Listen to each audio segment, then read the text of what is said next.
Stephen Langton is consecrated Archbishop of Canterbury, and King John and Pope Innocent declare war on one another.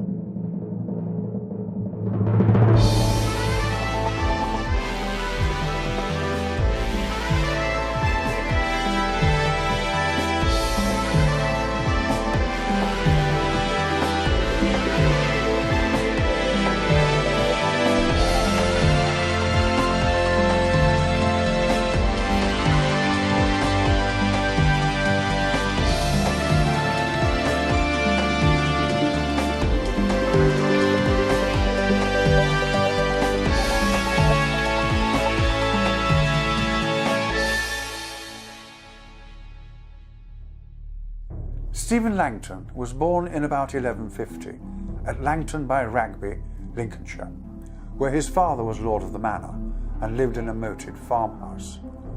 Langton was English and a noted scholar, training in Paris with Lothair, who would become Pope Innocent III. He is believed to have arranged the chapters of the Bible into their present order. Many of his sermons and other treatises survive. King John reminded the monks at Canterbury that they had first elected a sub-prior without his consent, and to palliate his anger, they had subsequently set that election aside and nominated John de Grey, Bishop of Norwich.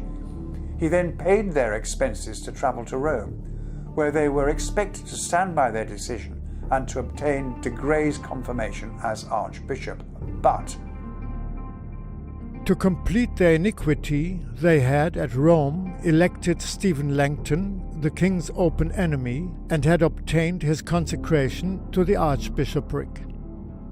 John expelled all the monks from Canterbury and declared anyone who supported Langton a public enemy, writing to Pope Innocent that the Holy Father had disgracefully annulled the election of the Bishop of Norwich and consecrated as Archbishop of Canterbury Stephen Langton, a man altogether unknown to him and who had been for a long time familiar with his declared enemies in the French kingdom.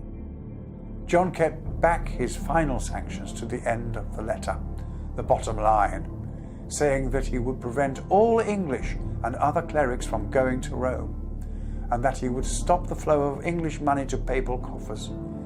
Legate John of Ferentino had recently collected an undeclared sum which he'd shipped back to Rome, as we noted in the last episode.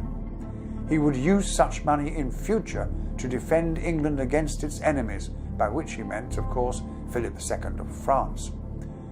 King John saw the appointment of top prelates as one of the privileges of his crown, and the banning of visits to Rome from England ended appeals to the Eternal City for a short time. All of this would be too much for the English of the early 13th century, devoted as they were to Roman Christianity. But John's action was a foretaste of things to come in about 150 years, when, without much bidding by King Edward III, in the 1350s, Parliament first legislated against what was known as Primunia, the referral of religious cases to Rome from England. The export of English capital and the transfer of high religious matters had been recognised as political matters by the 14th century. Throughout Anglo-Saxon and Norman times, kings had nominated prelates or had agreed in advance with the Pope on the translation of an individual. Even as late as the early 16th century, the rich province of Winchester had been held by an absentee Italian as bishop, to whom money was regularly remitted abroad. We might see King John as making a stand against foreign interference in English affairs. He lost, but his successors would not, as they have chiselled away at Roman privileges until King Henry VIII's dissolution of the Roman Church swept foreigners away forever. As those viewers who also follow my much longer documentary, At the Edge of the World, A History of the Anglo-Saxons, as they know, I like to propose ideas for today. There is now much ecumenicism in Catholic and Anglican churches, but if anyone believes in one church or the other that reunion is on the cards after almost 500 years, they had better think again. The English Indeed, now the British will not accept it. Most of them, of course, will not even care. Religion, once always imposed from the top, will never be imposed from the top again in our islands. Was King John the first man at the top to plant this seed unknowingly? In early 1208, Matthew Paris wrote that all the property of the monks of Canterbury was confiscated, and the king's half-brother Geoffrey, Archbishop of York, fled the kingdom for Flanders. He would die on foreign soil. The Pope bombarded John with letters, warning him of the consequences of resistance to God and Holy Church, and reminded him how his father, King Henry II's throne had been rocked when 4 king's knights murdered Archbishop Thomas Becket in 1170. Thomas was canonized, and the king was whipped by the monks of Canterbury. There would be far worse, and that was soon to come.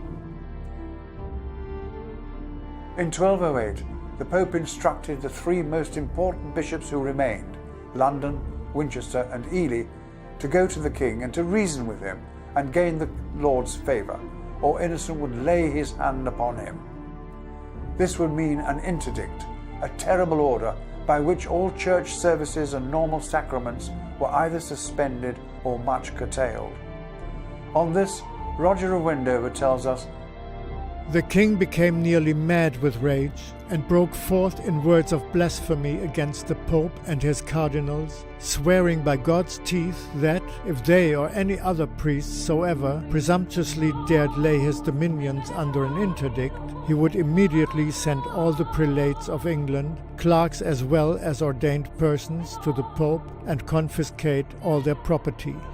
He added, moreover, that all clerks found in England or in his other territories he would send to Rome with their eyes plucked out and their noses slit, that by these marks they might be known there from other people. Finding the king obdurate, the 3 bishops duly published the interdict on the 23rd of March during Passion Week. Suddenly there would be no Ash Wednesday, no day of the crucifixion, and no Easter Sunday. Confession would continue, as would the Viaticum, Holy Communion for the dying, and baptism. There would be no marriage or funerals, and bodies were carried out of towns and villages and buried in ditches or wherever they could. John retaliated by confiscating all church lands and sent his sheriffs to relieve priests and monks of estate management, putting laymen in charge of monasteries and cathedrals and channeling their revenues to the royal treasury. A scanty allowance was made for food and clothing. Clergy concubines were seized and ransomed at great expense.